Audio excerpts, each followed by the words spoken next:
o Bortoleto faz um primeiro stint curto, para antes do Virtual Safety Car, e aí quando tem o Virtual Safety Car, todo mundo tem a free stop e ele despenca, além do fato que também o stint 2 dele não estava rendendo.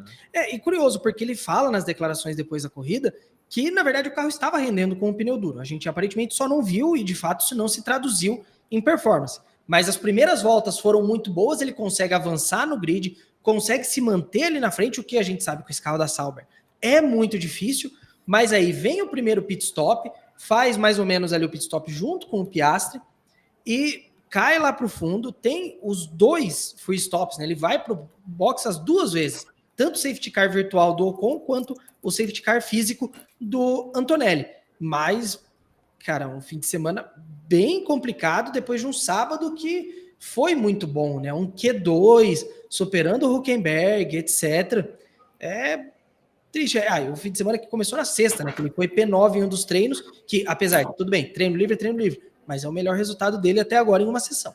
E ele praticamente igualou a melhor posição de grid também, né? A gente até estava fazendo esse levantamento ontem.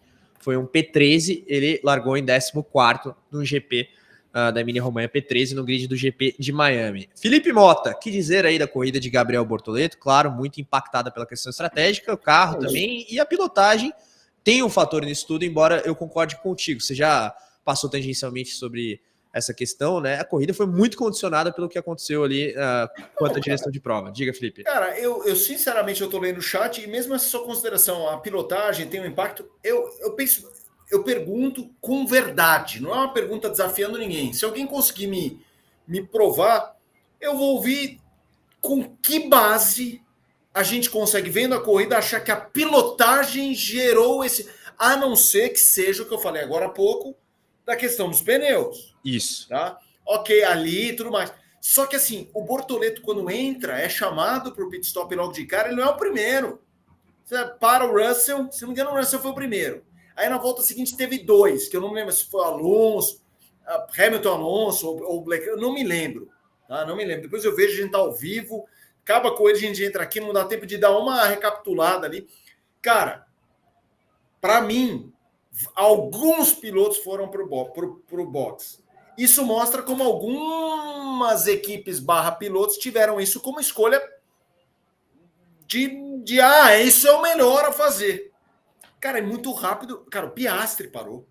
Então, assim, para mim, não há a menor margem para definitivamente pesar a mão com o Bortoleto. Mas há, como em várias equipes diferentes, em que um parou rápido e o outro demorou, o que demorou saiu bem.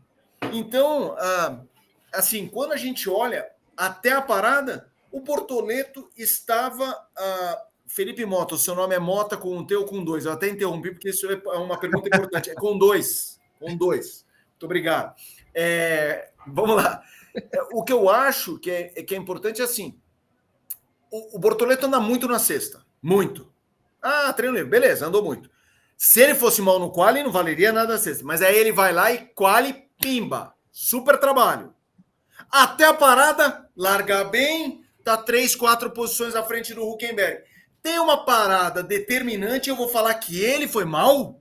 Eu não tenho como dizer isso. Entendeu? E também não tem como dizer, Sauber ferrou o Bortoleto. Não. Ele pode ter destruído os pneus e esse é o tipo de informação que a gente vai atrás. Para mim, até a parada rápida, que condicionou a corrida de um monte de piloto. Alguns que a gente tá aqui batendo palminha, o emojizinho da palminha, Piastri, não sei quem, aí o Bortoleto é uma tragédia. Eu não consigo entender, cara. Eu verdadeiramente não consigo entender.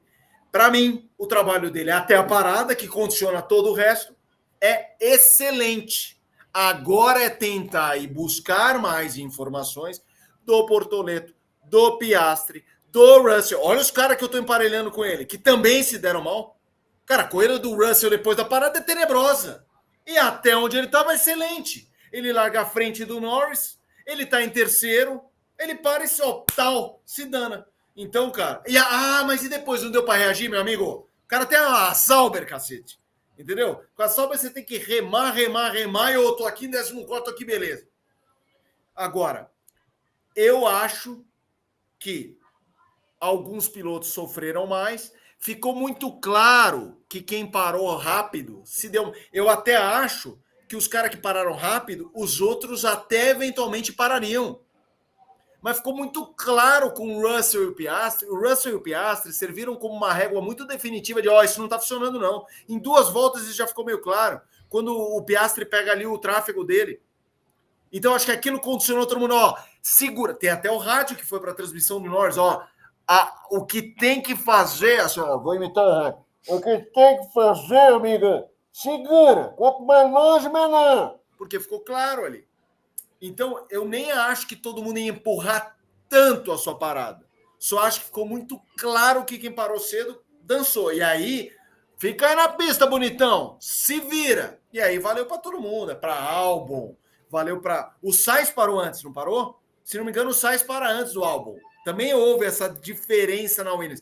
Acho, isso aí eu não me lembro. Acho que mas Russell, Piastri e Bortoleto, com certeza. Então, assim... Eu não estou falando que tem que falar, que bonitinho. Eu estou falando, até a parada ele estava arrebentando, estava ganhando bem pra caramba o fim de semana todo, estava superando o Huckenberg, e agora a gente tá, que porcaria, hein? Que não sei o quê. Eu não consigo entender, mas daí... paciência. A galera que pesa a mão na crítica, eu também não entendo. Uma corneta desnecessária e gratuita. A ponderação do Felipe com relação ao primeiro stint, ela é muito verdadeira. O que se pode questionar, eventualmente, o gerenciamento de pneus, e como o Felipe bem disse, a gente tem que entrevistar o Bortoleto, o pessoal da Sauber, para ter isso em perspectiva de maneira mais clara. A gente já ponderou que o safety car virtual e o próprio safety car real atrapalham essa análise, né? Sim, concordo. Uma corrida muito embaralhada. E aí, de fato, para você reagir com uma Sauber, é difícil. Mas a ponderação que fica é o segundo stint, que realmente a corrida não evoluiu, mas também condicionado muito pelo que aconteceu com os incidentes durante a prova. Diga, Gui. Não, e questionar também por que 3 pitstops e por que esses pneus especificamente. Quando você olha os pneus que o Bortoleto tem disponível para a corrida, ele tem 2 jogos de pneus duros novos e um médio. Ele já larga com esse médio. Então o pneu que ele volta no final da corrida é o pneu que ele largou. Isso não tem sentido em lugar nenhum. Ele faz, 15 voltas, 16 voltas com esse pneu e volta para fazer as últimas 15 com o mesmo pneu. Eu acho que aí também tem muito do, digamos, mau humor das equipes com o pneu C6, né? Que ele tinha um novo e 3 usados, diga-se de passagem. O C6 que... É bom lembrar, né? Tudo isso impacta na utilização de pneus ao longo de todo o fim de semana. Então, eles têm um 7x de jogos de pneus, seja médio, macio ou duro, e aí eles têm que usar essa quantia no decorrer do fim de semana. Então, verificou-se logo que o C6 não seria interessante para a estratégia da corrida, eles foram usando o duro e o médio. Aí a alocação acabou prejudicando não só o Gabriel Bortoleto, mas o próprio Charles Leclerc, tanto que há aquele rádio dele. Leclerc tinha os mesmos pneus disponíveis do Bortoleto. Inclusive. Então, tem a comunicação do piloto monegasco com a Ferrari, quando do safety car real, perguntando se valeria parar, a equipe fala, a gente não tem pneu novo que vale a pena fazer o pit, então fica aí na pista. Mas, diga, Gui. Inclusive, eu tô olhando aqui a tabela dos pneus disponíveis, quem tava numa situação pior era a Aston Martin. A Aston Martin tinha um total de 0 pneus novos para usar nessa corrida. 0, nenhum duro, nenhum médio, nenhum macio. Um negócio impressionante. Mas a gente tem que ficar de olho. O que a gente viu esse fim de semana em Imola vai se repetir fim de semana que vem, porque Mônaco tem o C6 de novo. É uma pista diferente, é uma pista menos abrasiva, consome menos pneu, ok. Mas com a situação dos 2 pitstops obrigatórios, a gente pode ter uma complicação aí no meio de novo. Gui, a gente fala da importância de trazer o que diz o Gabriel Bortoleto, a Sauber. Temos já manifestações do Bortoleto pós-corrida aqui para passar para o pessoal. Traz aí para a gente, porque é bom dar o quadro informacional completo e trazer as declarações do piloto do Brasil. Manda. Vamos lá, então. O que disse Gabriel Bortoleto depois da corrida? Sobre a corrida como um todo e as 3 paradas. Tentei fazer os 3 pitstops, mas preciso verificar por que fizemos isso e entender por que perdemos muito tempo com isso. Honestamente, o ritmo dos pneus duros estavam bons. Só é uma pena que não tenhamos conseguido mostrar isso nos resultados.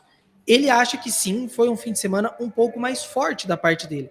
Ele falou, não sei, não tenho tempo dos outros pilotos para comparar. Mas os carros que estavam à minha frente, Gasly e Lawson durante a maior parte da corrida, eu os seguia e não perdia nada.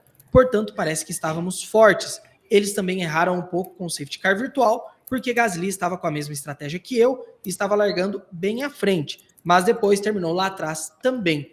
Acho que sim, mas isso não muda o fato de termos terminado onde terminamos. Trabalharemos para Mônaco. Tá aí o que disse o Gabriel Bortoleto. Felipe, se você quiser complementar a análise sobre o piloto do Brasil, depois de repercutidas as falas do Gabriel lá em Imola, eu acho que vale. Ele mesmo aborda muito essa questão da estratégia. Depois tem até um superchat sobre o tema, mas tá contigo, Felipe.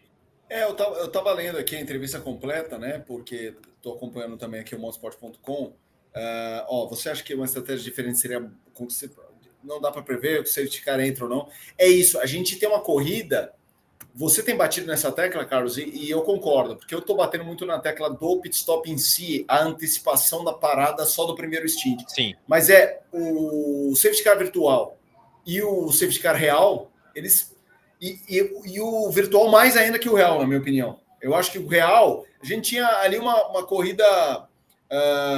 Já estava mais para perto do final e já estava mais estabelecido em termos de posição, até pelos pits anteriores. Né? Isso, tem o André Weckman falando, com essa declaração está claro que a Sauber está sabotando o Gabriel. Putz, eu não acredito nisso, cara.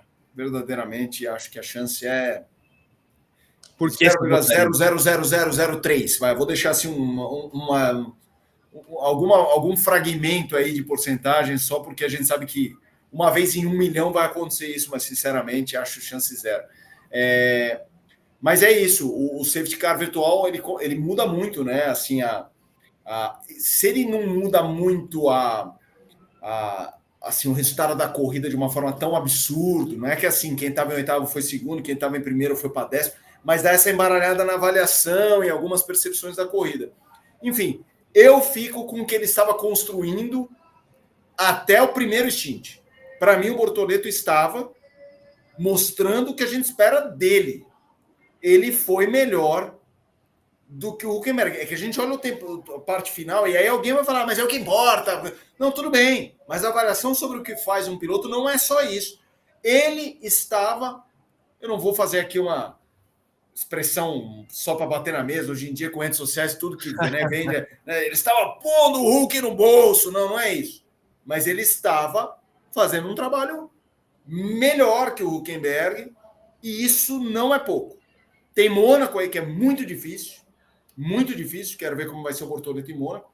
E tem Barcelona. A gente chegou numa parte um pouquinho mais familiar a ele, né, no calendário. E eu esperava esse passinho à frente e acho que houve. Eu esperava um passinho à frente e, para mim, houve. O fim de semana como um todo deu ali brecha para várias mostras das qualidades que tem o Gabriel Bortoleto. Eu acho que a tônica do que o Felipe disse também vai um pouco nessa linha. Se quiser complementar, Gui, manda bala também. Antes de complementar, só trazendo informação aqui de última hora para a galera, o incidente do Leclerc com o Albon estava sob investigação pelos comissários, saiu a decisão, no further action, então segue como está, não temos mudança no resultado da corrida. Mas eu acho que é isso, o Bortoleto chega agora numa parte mais tranquila da temporada, são as corridas que ele fez na Fórmula 4, que ele fez na Freca, na Fórmula 3, na Fórmula 2, então são pistas que ele conhece mais. Ele teve um stint de 6 corridas iniciais, em que Miami ele nunca tinha corrido, China ele nunca tinha corrido, Arábia Saudita uma vez, Austrália uma vez. Então agora ele vai para pistas mais conhecidas. E ele já mostrou em Imola que sim, é capaz de fazer um pouco mais. P9 no TL2, Q2 ontem na classificação, quase igualando o melhor resultado dele em classificações até agora, porque Miami foi realmente um ponto fora da curva para a performance da Sauber. Então, não sei, eu tenho boas expectativas aí do que pode vir nas próximas corridas.